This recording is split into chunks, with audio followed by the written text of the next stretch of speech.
সন্তান হয়ে আমার শত্রু হরির নাম উচ্চারণ করে, জপ করে, সে আমার সন্তান হয়ে আমার শত্রু হরির নাম জপ করবে, এমন সন্তানকে আমি জীবিত রাখবো না। এই তোরা কে কোথায় আছিস? ওকে অগ্নিকুণ্ডে নিক্ষেপ কর।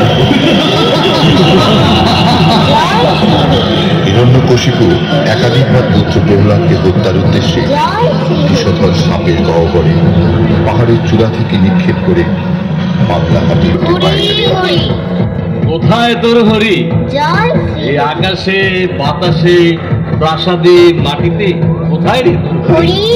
এই যে সারাদিন তুই হরি হরি করিস, দেখাবি আমাকে কোথায় তোর হরি?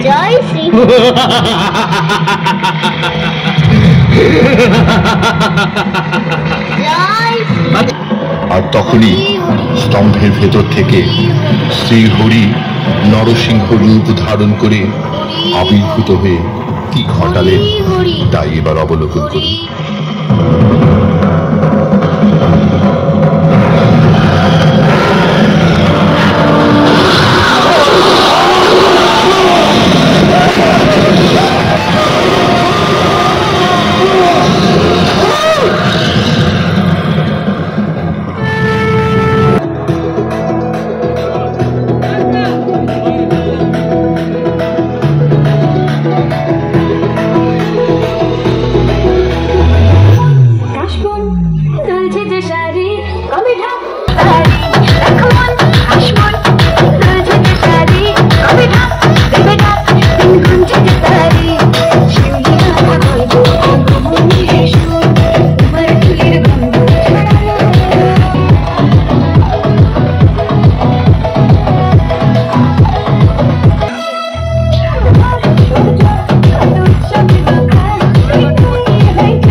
Thank you.